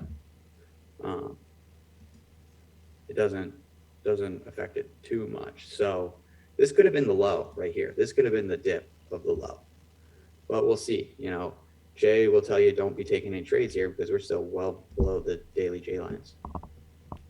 You know. Right. So the daily J line is also same number, right? 70 to 89, correct? Yeah, 72.89 on every single chart. Okay. And look at how well they worked. Look, if you would have shorted it here, this is where it rejected. If you would have shorted it here, this is where it rejected. Yeah. The way that some of these like pivot lines work is you see how like this is at this price right here. Well, it doesn't mean that the candle will just run right into it and stop to the penny and then go down. It's like an area. So, Yeah. you know, it might get through it. And then once it's above it, everyone that's trading above it, all the institutions and algos, they start to say, wait a second, guys, volume point of control, where we traded the most volume, is below us now. So we're actually trading, and this might be overpriced. You know, it's like if you're at an auction. I don't know if you guys have ever been to an auction with farm animals or with a car. You know, like they have like where they auction off cars. You know, maybe seen on TV. But that's exactly what the stocks are doing, and everyone was willing to pay $4,540. But the moment it got up to, you know, 4,590, there was no more people willing to buy. And now that means that maybe in this auction, it's overpriced. So what happens? They start to bid it lower. Oh, I'm selling, you know? Yeah. And then once it gets to a certain point, they're saying, okay, maybe this is cheap. I better start buying. And then they start buying it. So the volume point of control is extremely important when you don't know where we're going. You know, we're not in just this normal bull run of every day you wake up and stocks are moving higher. You know, right now it's trying to figure out where to go, and we're being guided by computers and that people have programmed, and that's And where big these value money. zones are. What? And J-Lines? And no, I said, and big money looking for long-term future moves. So Yeah, something like MU, like, you know, they can hide short positions, they can, you know, they go long. I'm like, you know, and they're doing it across the board, right? And thousands of accounts all over the country, all over the world. And so you're like, I don't know what they're preparing for. yeah, exactly. And it's very, leverage, mind you. Let's say you want to invest $1 million. Well, you could buy the shares on cash, or you could put it all into options, and then now you're controlling, like, what's the option margin? You're controlling not just $1 million, but maybe uh, $50 million. Yeah. So, when you're putting now the guy who's got $1 million account is putting $50 million worth of liquidity into the market. It makes a difference with all this, and with all these computers and stuff moving the price up, down, up, down. So we'll see what happens. I think that we're getting here at the height of this range. It was chopping here last time. If it does the exact same thing as last time, it will go back up here. And the only reason why I think it will do the similar thing as last time is because these computers are doing the same exact little tricks. And if you can start to spot them, then you can use it to your advantage. It's a clue. And it's the same thing I was showing you guys with inside bar break. It goes like it's going down, and then it breaks up. And that's something that happens every day or every other day, depending on the stock. And maybe it will work for just a month or two and then go away. Who knows? So that's where it's really important to go back on the charts and look for little clues, because when you start to spot a clue, then you can start to trade off of it. And then the next day when you're trading, if you see it again, you're going to say, oh, wait, I saw this last time. Because you want to use the mistakes or the things that they're doing to your advantage. Yeah, all you want to do is be on the right side of the trade. Exactly. And then have the risk to size it up, and to trust it. Yes, That's hard to do. Yep, over time, practice. And I save for those good days, like when small caps are just not trending, and I don't just go, I'm gonna go all in big caps, they're trending like crazy. But on the big days, on the big moves, on the, where it's just super volatile or a major trend in either direction, that's when I'm like, okay, I've saved for this moment. And I've been kind of, stepping away from just trying to take every trade or every small cap or chasing everything, and using that time to study and learn. And then, when I've got the setup that's like a tremendous setup, then I'm like, okay, good. Now this is in play. That's the perfect way to do it. But it's hard. Because, by controlling yourself and kind of knowing when to size, that's like half the battle. People who are like learning how to trade, a lot of us here, we learn the setup from Jay, then we start to see the setup happening, and now we're starting to trust it. But then after that, you got to learn how to size that setup. Yeah. Or how you're comfortable with it. It's not just full size every single time you see it. You have to make some decisions. Mm-hmm. So, anything else, you guys? This was a pretty good week of trading past couple weeks for me. I've just been kind of, I'm testing out new things too. So I'm like, some days I'll just give back some money on the day. But overall, it's just been pretty awesome. I told you guys before, I've been trading off the 5-minute a lot more, and that's been really nice. Have you tried the 10 or 15 minute? I tried. I was following this guy, and he trades off the 3-minute and the 10-minute, and I thought that was kind of cool. I tried it, and it works. But I don't really need to trade up the 10 or the 15, because all it's doing for me is widening my stop. Mm-hmm. And when you trade how I've been trading over the past years of 10-second charts and 1 minute candles, On tight uh, stuff. 5 minutes is like a Yeah. huge stop for me.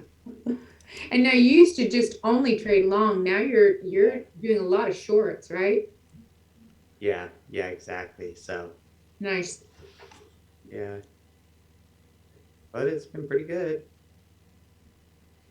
Yeah, Eric, have you ever tried Spy on Bookmap? Yeah, I used to. I don't really follow it anymore. Um, I just kind of watch the 15 on the market, but I used to keep it up just to see like where Yeah, the liquidity was. yeah. For me, it is very difficult to read Spy in Bookmap. Yeah, I mean, it definitely can provide some benefit. You got to be able to read Bookmap the way I was kind of mentioning it, of if it's taking out liquidity zones and moving higher, or is it hitting liquidity zone and getting stopped. So I No, mean, if you can, no. I mean, it is a general question. Like, I mean, it is very difficult for me to read the Spy in Bookmap. It is, no, I mean, I don't oh know. yeah, I agree. Yeah, I mean, it's definitely not easy. Yeah, maybe we have to ask to Jay. Maybe some webinar I or mean, something. it can give some clues, but really you're just kind of following the direction. Yeah. Hmm. I just leave my ES like I got a chart to the side on another screen, and I just leave it literally on the 15 minute. I don't watch it on the 1 minute or the 5 minute because it's too much like up and down, and then I'm kind of like, oh, it's going up, no, it's going down, oh, it's going up, that's too much. So I just pay attention to the 15-minute direction, Okay. Okay. and that's just how I watch it. And then I'll see the next candle. Okay, we're going up for to make a new 15-minute high, which is a significant breakout. And then today we're getting all these like topping wicks, so someone was trying to sell into it. Does Jay watch the ES on the 15-minute or longer time frame, like an hourly? Uh, I'm not sure. I I'm sure he's probably got a couple of them. He's always paying close attention to it. Yeah, to the ES, absolutely. But you like the 15-minute that's working for you as a guide during the day, during the market Yeah, hour? it's a guide, exactly. Okay. If you want to be, and this is for big caps, but if I'm going to take a trade on MU, and because it's going up, above pre-market high, is also the ES going in that direction, and that is, a big deal because if you're trying to take it long and the stock is going, but then the ES is going down, there's a higher probability that it won't work out. So I'm just paying attention to the 15-minute direction. Yes, so I read about that, not read. I saw somebody was explaining in YouTube about that. So all these stocks, they just wait for either ES or SPY to make a move, and along with that move, they will buy the big caps like AMD, Tesla. So the first move will happen on SPY and ES. Then immediately, within a couple of seconds, the programs will start buying it especially in Tesla Yeah, and MU. Yeah, yeah. And it's where, like, if you watch it, you'll see they move exactly together. And right. sometimes there is latency. Like, for instance, let's see, because it happened today and I was paying attention to it. Um, I can't remember if it was on AMD or on Apple. But you see how I took it short here and I got this move, partials down here, and I took it short here. Oh no, I was long here. Okay, what was happening was this. So I was looking for the curl on the J lines here. I got some partials, and then it starts to drop really fast. And I see here, this is at 10:05, okay? And then I see on the ES when I go glance at it on the 15-minute, what happens at 10:05, 10 o'clock, 10:15?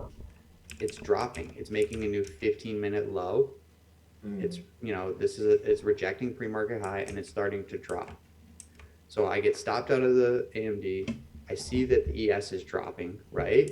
But then I look at Apple Same and I story. noticed on Apple here, it hasn't started dropping yet. Okay. I mean, so you've got like 30 seconds to make this choice. Yeah, yeah, yeah. And then what you do is, so I took it short right here because I saw that AMD already was dropping. I knew that the ES was dropping. Apple, which is, when you pay attention to Apple compared to the ES, it's pretty strong. Apple can guide the market too. You know, Apple does whatever it wants to do. Yeah. I mean, it will go with where the direction the market's going, but let's say that market sells off really hard, maybe Apple won't sell off that hard. You know, Apple will stay and trade better. So I had, you know, 30 seconds to a minute to make a choice here, and so I shorted it, and I got covers all through here. Okay. You know, just a quick, what is that, 60, 70 cents, you know, out of it. So nothing crazy, but yeah, so that's where you can like see that it was dropping on the ES. AMD responded quickly to that, and Apple I saw was hesitating and starting to sell down like this, so I had time to make that choice. And then you can use what you're seeing as a guide, in the direction, you know. And I mean, it was just a quick scalp, but and it still went much higher, but it just goes to show. So these are all algorithmic driven, right? See, if Apple goes, no, if ES goes this way, then by Apple. So right, so it's all bought, right? It's all bought or a bot. Yeah, I mean it's all algos, correct? Yeah. Yeah. I believe it is. Yes, yes. So I notice many times, sometimes, I mean, Thursdays, 2 o'clock, there is some Fed meeting news is coming. Exactly before the news hits in the market, exactly at 2:01 or 2:02, there is a pop. Mm-hmm. The news is not yet there. So it pops Yeah. just before, and nobody read the news, nobody hear the news, but it is an event. Yeah, no, it's because they do that to prepare to react. So they try to, it's like setting a trap before the actual news comes out. Like Yeah. sometimes if the Fed speaks, it's going to be bad news. Yeah. And maybe they've got it like the info a minute or two before, and then you'll see the algos will buy up and squeeze really high And bring it down. to shake everyone, and then all of a sudden they short it. So Yeah. everyone that was going short gets stopped out as they buy it up, and it hits their stop loss, and then there's no more people shorting. So then what do? They move it down really fast with the bad news, and now all the buyers get shaken out so that they get taken out, and then now the stock can move easier. You know, they don't want too many people in the trade with them, because let's say we're all in the trade with them and we believe it's going up. Yeah. Well, I'm going to take a partial here. Remon's going to take a partial next minute. Janine's going to take a partial the minute after that. You know, we're creating selling resistance when they want the stock to go up. So what do they try to do? They try to get us out of the market. They try to shake us out. Yeah, they are just liquidity hunting. Yeah, so I mean, you can be mad at them, or you can appreciate that they're doing a good job. So, you know, it's just your point of view.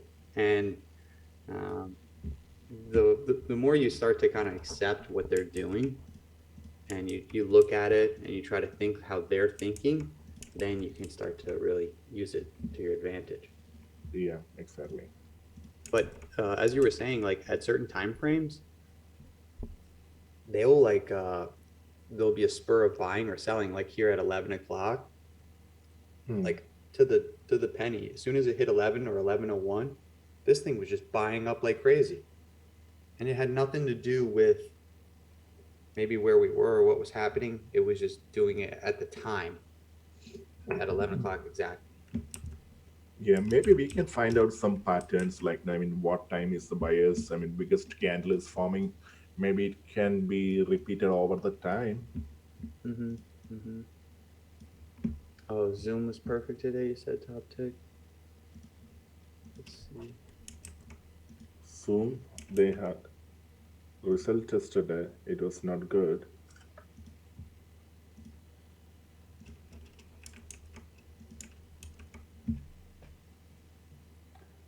So Zoom is out. I think it is a COVID stock. So Zoom is done.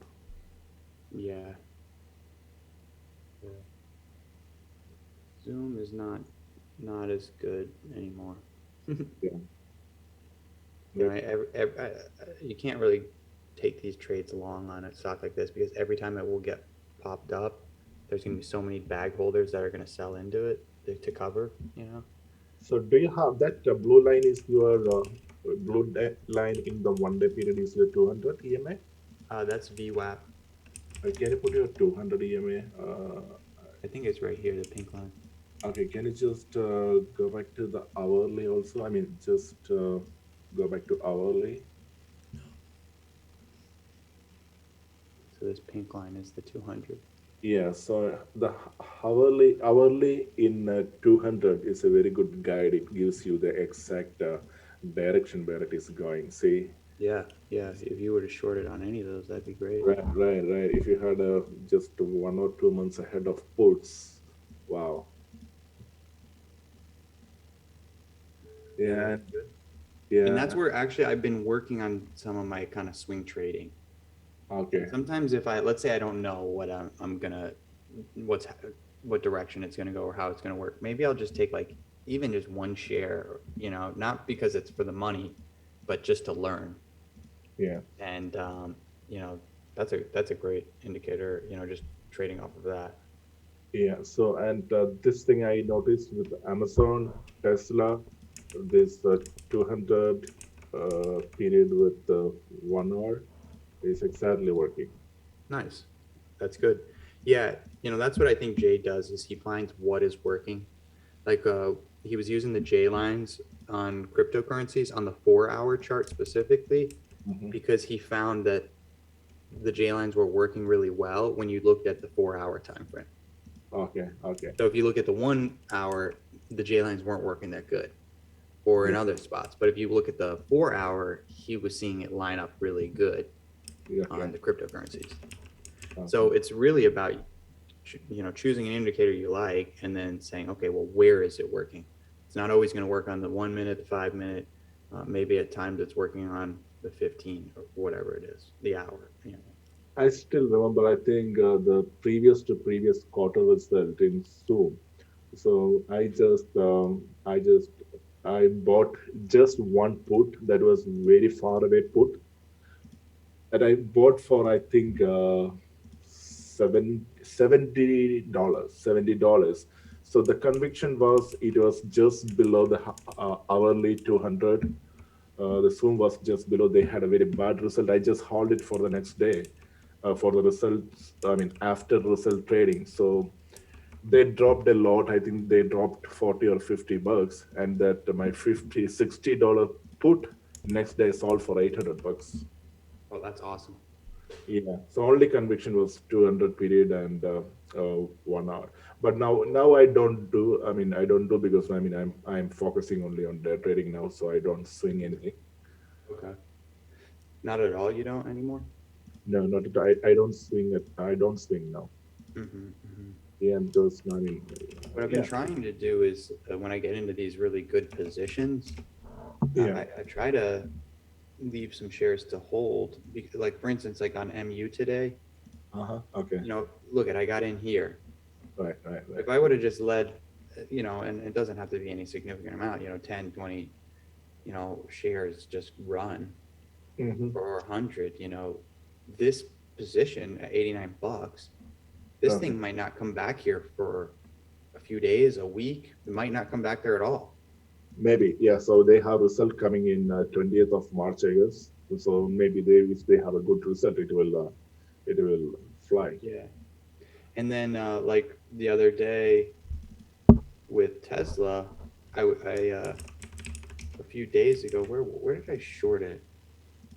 It was like here on this day. I Okay. shorted it at right here at like 850, and I just like kept one share left because I'm like, I'm gonna let this just one share go, and then it went all the way down to 700. Oh, yeah. I mean, we had a meeting on the same day, right? You're asking, so what to do? Oh yeah, exactly. Yeah, yeah. Yeah, So and it was a great swing trade. yeah, so why I don't swing it, I mean, swing is a couple of reasons. One is like, no, I mean, it will mess up my statistics daily I'm maintaining, right? So the if I have any swings, that stats will get messed up. And the other thing is, of course, I will swing in future. So let me have some good consistency and good confidence level, then I will do it. Yeah. Okay. Okay, guys. Anything else you want to discuss? Some of you guys need to get some mics because it's it's more fun to talk with everybody. See, and one more thing is, I mean, now I don't have any overtraining because now I have a very small account I'm doing. So once I have taken one trade, my trade is done. So perfectly, I'm not losing money now. So I mean, now I identified one more reason why I was not consistent because I was overtrading. Oh yeah. Okay. That's good to know. Yeah, I was overtrading, and I exactly know I was making money and giving back partial of it to Dude, the. yeah, me too. I mean, that's the name of my trading. Is I make a lot of money and then I would give back too much. Yeah, yeah, Uh, but that's because I'm still improving my style. It takes years to figure out yeah. what comfortable style it is, and but it'll come. I'm in no hurry. I'm here to trade for many years. It's like Lee. What is it? Leo trades is he's been trading for like 12 years. And he's like 60 something years old. So Mm, that's really cool because you can trade till you're like 80 years old at least, I would think, right? yeah. Maybe with modern medicine, we'll be trading past 80 years old, but I mean, it's like the best job if you're old. Like you just sit at the computer, you're in a chair all day. Yeah, yeah, exactly. Okay, guys, so let's call it a day, and we will reconvene on Saturday. Message me if you need me. And Nice one, Eric. Thank you so much. yeah, thank you. And we'll, Right. we'll we'll try to get some special guests or something. I've been pretty busy lately. I got another I got a real estate project, a new one that I'm starting up. Um, so I'm gonna be a little bit busy, but I'll keep you guys posted. So you're flipping, or how is that? Both I'm flipping, but this one I'm gonna turn into an Airbnb. Okay, so I did flip a house. I mean, I bought last year and flipped on this January. Oh, So nice. yeah, but I have another full-time job. So I mean, that job is keeping me so busy these days. So Yeah. yeah, No, yeah, yeah, but that's good. You need to have the good to have the extra income. But for me, it's real estate is where I make my money. okay, okay, yeah. So I have a realtor over here. So he's one of my close friend. He was asking me to, I mean, completely go into it. So I said, okay, no, not now. Because my first priority is this trading. Once good consistency, then I will take trading as a full time, and I will go with the real estate thing too. Yeah, that's good. That's good. Yeah, that's what I want to do. I would rather be a full time trader than do real estate. But real estate, if you have like rental homes, it's like slow money where trading is fast money, Yeah, and you can always measure the amount of money you're going to get off real estate. So that's what I yeah, like about it, and I've just kind of grown up around it. That's what my family's always done. okay, But yeah, yeah, that's yeah, so interesting. Yeah, okay, trading them, it. You might have a bad month, and it feels like it's the end of the world. exactly. So I'm just waiting for another 1.5 year. Let it come, and let's have a feeling how it goes. Yeah, And that's good. yeah, and if I But if can, you're a full time trader, you can probably start doing real estate because you'll have plenty of free time. That's what Kyle DC was saying. That it's okay. like great. He does some real estate stuff too, and he was saying how it's Mm, nice because when you're having a bad day trading, you can go and put your mind to something else. But when you're just a full time trader and you have a bad day trading, that's what you're going to think about all day. yeah, just trade for half an hour or 1 hour, then get out of it. I mean, if you can have the discipline to do that, then you'll do Not great. yet, not yet, not yet. I don't have. See, Exactly.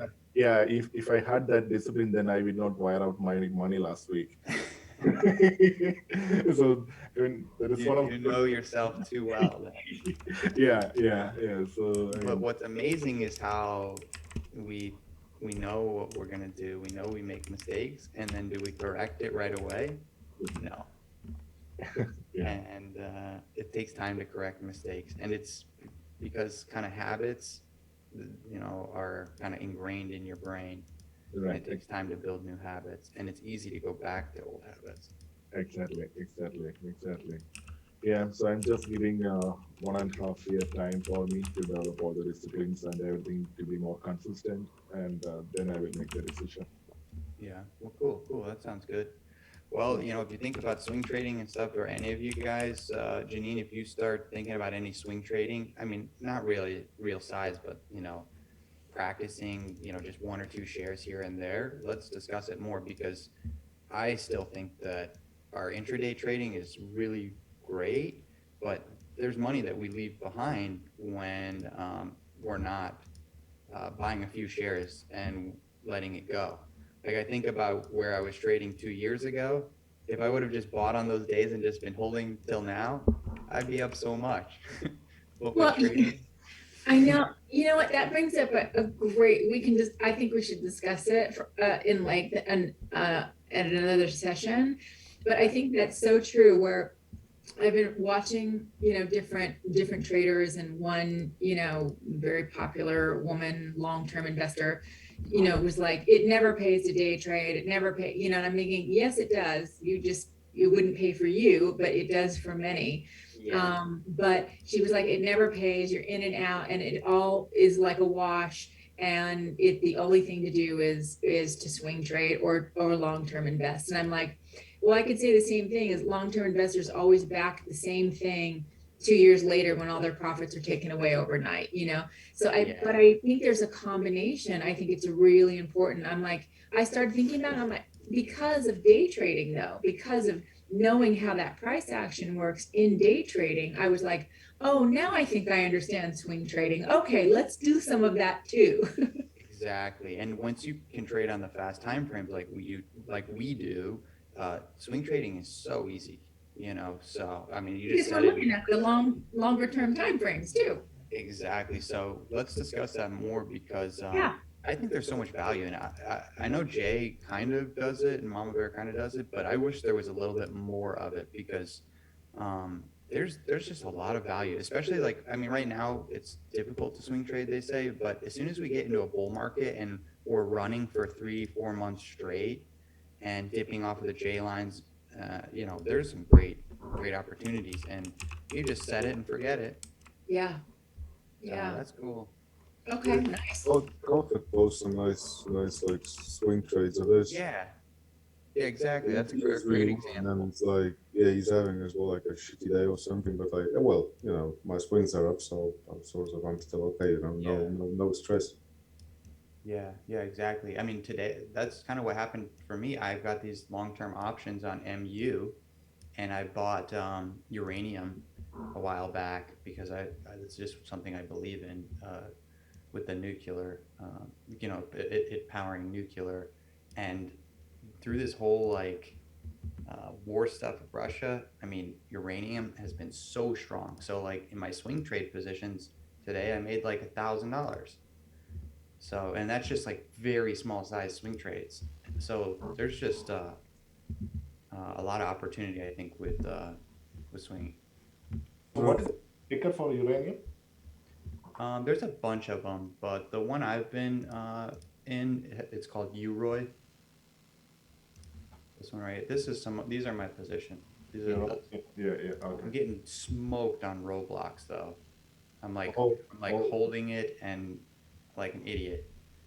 And I mean, it's not that much money actually, but it's not a good trade at all. Like, I bought it, I think, at like up here, and then it's just been like slowly dying. But MU, I'm doing really good on. MU has been so strong, and then Uroy has been pretty good too. But yeah, I think that uranium is really important for the future, instead of gas, and instead of oil and whatnot. But that's a whole nother topic. So I think okay, about this. guys. Oh, sorry. I'm thinking about this swing trading, and I'm like, sometimes when I'm, scalping, I'm like, wait, didn't I just like scalp this lower like every single day for the past year? Like, and now it's at this. Like Mara, Riot. I'm like, oh my God. I was swing trading those when they were like, I don't know, $8, $3. And I'm like, oh my gosh, and look at them now. But at the time, I also poo-pooed it. I was like, I'm not gonna swing this. I don't want to hold this garbage. I don't want it, right? Yeah, no, so, but it's, I think, kind of like day trading, you just slowly learn it over time. And you start with small, like one share. One share, you can wake up and go to bed and not even care, right? You Yeah. start with that, you start to build some confidence in it, and then all of a sudden you put size. And yeah, you can lose a lot of money in swing trading if you wake up and there's war tomorrow. But I think that there's great opportunity with it. Definitely. And it's nothing you don't know. You're trading off a 200 or you're trading off a 72.89. I mean, it's not rocket science. So I have a question. So do you guys use a margin for the trading? If you want a short, For my day trading, yeah, I mean, it's all on margin. you have to. I mean, I don't think you can short without margin, right? Yeah. No, you can short cash, but you're not gonna like make very much money depending on the size of the account. Mm-hmm. Yeah. Yeah. So yeah, because I mean my account is in PDT still, so I just You just have the cash account, so you have to use the options. But yeah, yeah, once you're over 25 or 30,000, then you can have the day trading account. yeah. It's like some stupid rules because I guess too many people started day trading and just losing all their money overnight. Mm, mm, I mean, you yeah. can wipe out an account so fast. I mean, if you want, I can show you how to wipe out an account in 5 minutes. Okay. Yeah, yeah, yeah, you know, yeah. Me too. Uh, Oh, yeah, so I can fund it, but no, no, but I'm not funding into my account, so I just decided let it go. I mean, Yeah, keep doing what you're doing because you're yeah, using smaller size to make a lot, and that's great. yeah, yeah, So if you can do that, that's a skill in itself. right, You can right, use right. a $10,000 account and make $1,000 to $500 a day. That's amazing. Yeah, yeah, You're making a 5 to 10% return on your account every day, or on yeah, average. That's just so good because yeah, when you trade with a $50 to $100,000 account, you do the exact same thing, and now you're making $5 to $10,000 a day. exactly. So yeah, that is what I'm thinking. I'm thinking of the same way. Let it grow slowly. I mean, so let it have the same Yeah, consistency instead of, I mean, just funding and adding the numbers to the volume. Yeah, let that's it. where I'm at. I could easily fund my account and trade much greater size, but is that the smart thing to do? No, it's not. The smart thing to do is for me to actually build my account, learn account building skills. There's a whole skill set in building an account. You Exactly. don't just win every day or win all the time and then your account builds. You have to strategize based on where you're at on the week. Oh, I don't want to give back this much this week now that I'm here. Oh, I'm this far up on the month. I need to make sure if I have a losing week, I keep it at this size. There's rules for building an account, and you got to go through them to learn them instead of just funding it. And Yeah. because if you overfund it and then you draw yourself down, that sucks. Yeah, I'm not going to do that. So I was thinking about opening an account with Cobra. I still have all the documents with me for opening account with Cobra, but I'm a little bit hesitating to go Yeah, there right now because yeah, let me do one thing what I'm doing. Yeah, yeah, you need 25,000 or more than 25,000 because if you go below 25,000, there's no more trades. So, exactly. but okay, guys, let's call it here. And thanks for sharing. And I will see you guys on Saturday. Message me if you need me. Sure. Thank you Thanks a so much. lot. Thanks a lot. Great session again. Thank you. All right. Thanks, Raymond. Thanks, Janine. Thanks. good night, everybody. Thanks. See ya. Bye. Have a good night.